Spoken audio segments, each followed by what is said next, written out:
Hello my friends and welcome back. Gotcha. I don't know what's going on here, but each and every country in Europe seem to have mass protests against their governments because their standards of living, as we knew and we anticipated, are going, Now, we had, what? Czech Republic, we had Slovakia, right? We had France, of course. We had Germany, of course. What else we had? I know now we have two more. Oh, we have Moldova, that little country over there. And Moldova, they like 50,000 people and so on. So it's a big one. We have now Greece and we have Bulgaria. So they're spreading. Oh, I forgot Great Britain. They're planning, they being the nurses, the first strike they would have in, I don't know, 3,000 years or something. And they are planning to have it in December.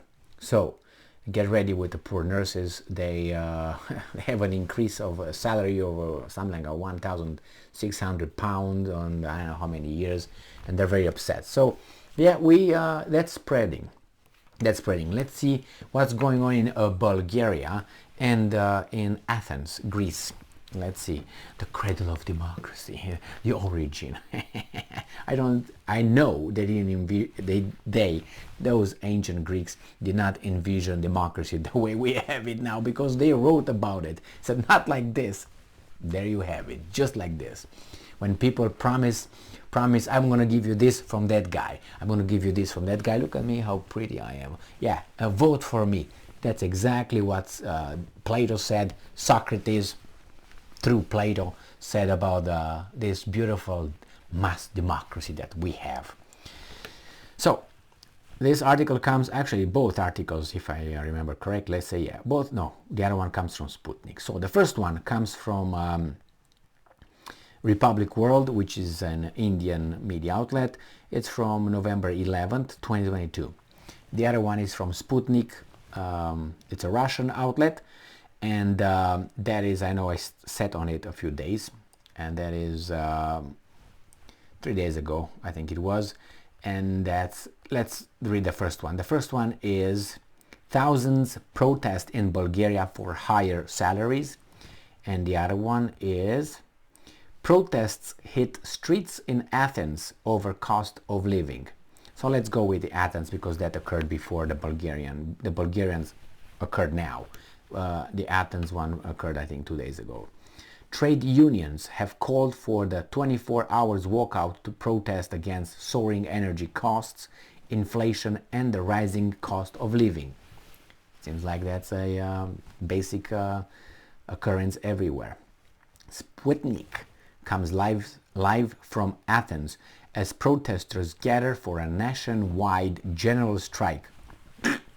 Demonstrators are demanding a significant increase in wage and pensions, collective agreements that ensure stable work with respect for rights, cheap electricity, and essential goods for the population. The strikes are taking place in Athens, Thessaloniki, and other major cities in Greece. All right, so we got a general strike here. Let's see the Bulgarians. So, the Bulgarians, thousands protest in Bulgaria for higher salaries. So that's today, November 11th. Thousands of Bulgarians took to the streets on Friday to demand higher salaries to compensate for surging inflation and that has hit the European Union's poorest member. Thousands of Bulgarians, yes. The demonstration was organized by the country's two largest trade unions. Protesters gathered in front of the parliament's building, holding banners and chanting requests for decent pay as winter nears. The union handed to Parliament a joint declaration which calls for a speedy adoption of next year's budget to avoid the risk of freezing the minimum wage at its current level despite inflation. Support for large groups of people that are exposed to energy poverty before the heating season, and protection of labor rights of workers. Marina Yovchevka, an emergency medic, has joined the protests to demand an increase of her salary. And I'm quoting, "We are protesting because our work is hard. I'm a doctor, I'm in an emergency unit, and I want to be paid decently for what I'm doing," she said. Bulgaria is governed by a caretaker cabinet. Caretaker, baby, kindergarten. Caretaker. That's what it says. Cabinet with limited powers because the country is emerging from its fourth general election in less than 2 years. It again produced a fragmented parliament where the so far fruitless efforts to cobble I don't know what cobble is, together, probably to agree, a variable coalition or put together a coalition, are about to continue the political gridlock that has gripped the country. Cuddle. Lyuboslav Kostov, the top economic expert of the independent labor unions, urged legislators to do their job and form a government which will submit a state budget for next year. He explained that the next budget must include an increase of minimum wages if the country wants to join the Eurozone in January 1st, 2024. The protest actions continued with a procession of more than 1,000 cars, which passed along the main boulevards in the capital Sofia, causing major traffic jams. Well, that's it.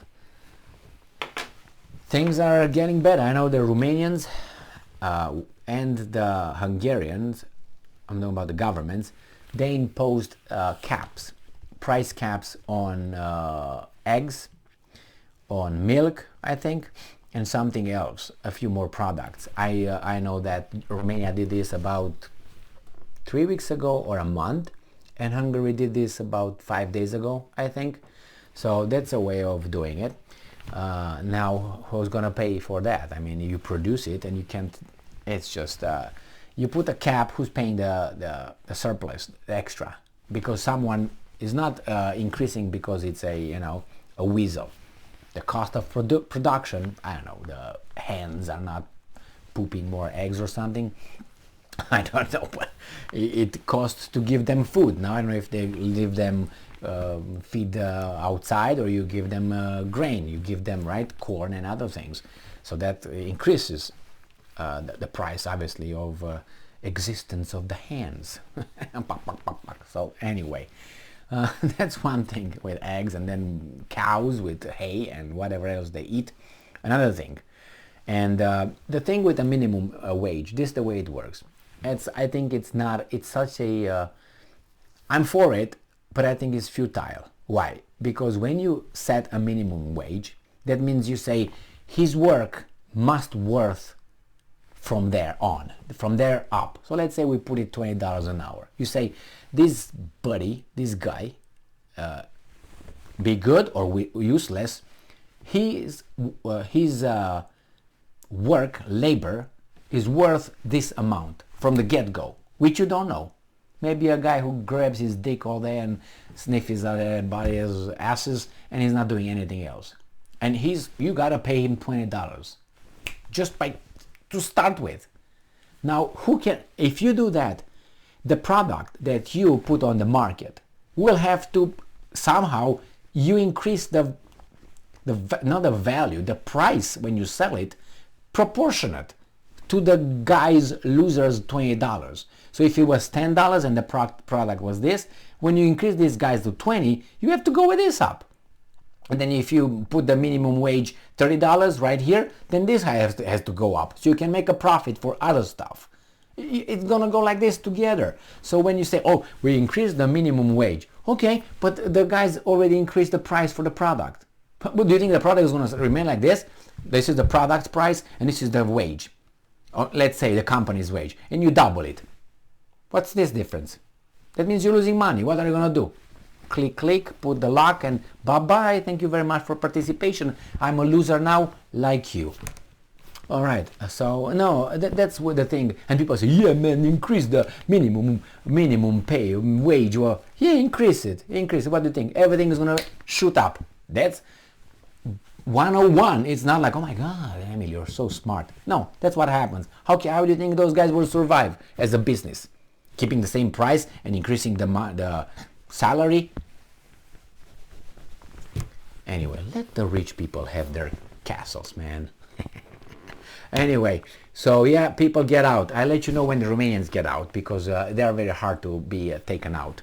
I know, they're afraid of the cold or something. Or maybe they're doing great. We'll find out. I'll let you know. Thank you very much for being with me again today. Stay strong, stay smart, look for the truth, and be just. Romanians.